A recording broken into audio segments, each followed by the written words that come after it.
April 14వ తేదీ సౌర సంవత్సరాది మేష సంక్రమణం, అశ్వని కార్తి ప్రారంభము. సూర్యుడు ప్రత్యక్ష దైవము, కర్మ సాక్షి. అందుకనే సూర్యనారాయణుడు, సూర్య భగవానుడు అని కొలుస్తూ దేశమంతటా ఎన్నో ప్రఖ్యాతమైన సూర్య దేవాలయాలు కూడా ఉన్నాయి. సూర్యుడు ప్రతి రాశి 12 రాశులు మారే కాలాన్ని సంక్రమణ దినమని చాలా విశేషమైన పర్వదినంగా భావిస్తాం. అయితే మనం ముఖ్యంగా ఈ సౌర సంవత్సరాది మేష మొదటి రాశి కనుక అది, తర్వాత దక్షిణాయన పుణ్యకాలం అంటాము, కర్కాటక రాశిలో ప్రవేశించేది. తర్వాత ఉత్తరాయణ పుణ్యకాలం అంటాం, మకర సంక్రాంతి. మకర సంక్రమణానికి మనం ఎక్కువగా ప్రాముఖ్యతనిస్తాం. కనీసం ఈ 3 అయినా ఎక్కువ మంది పాటిస్తారు. ప్రతి సంక్రమణ దినాన్ని కూడా చాలా మంది పాటిస్తారు.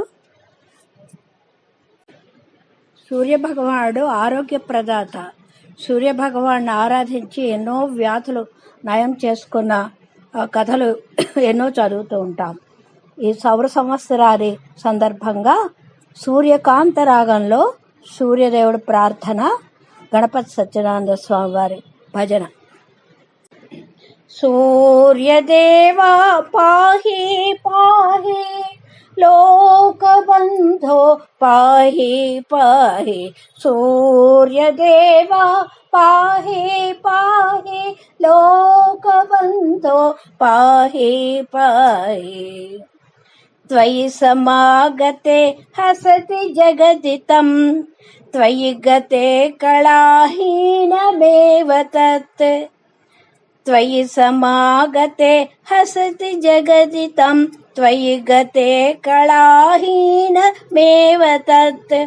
అహహ జగదితం పద్మవద్భుతం, త్వం జగత్సఖ పద్మినే పతే.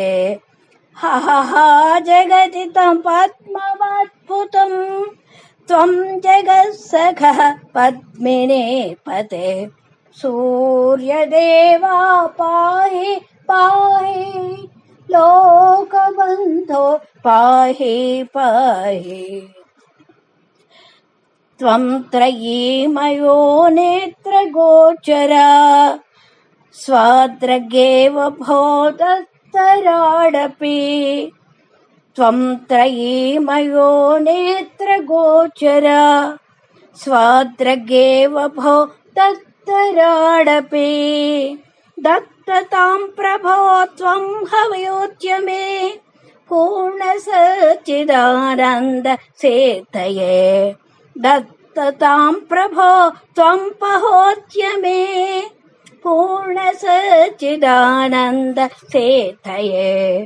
సూర్యదేవా పాహి పాహి లోకబంధో పాహి పాహి. సూర్యదేవా పాహి పాహి లోకబంధో పాహి పాహి. ఈ సూర్యదేవ ప్రార్థన రాగసౌరభం 108వ భాగంగా రావడం యాదృచ్ఛికం.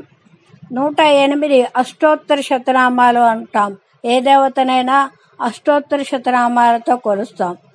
దానికి ఒక ప్రత్యేకత ఏమిటంటే 27 నక్షత్రములు 4 పాదముల్లోనే అందరూ జన్మిస్తారు కనుక అన్ని జీవరాశులకి కూడా శాంతి కలుగుతుందని ఒక భావం.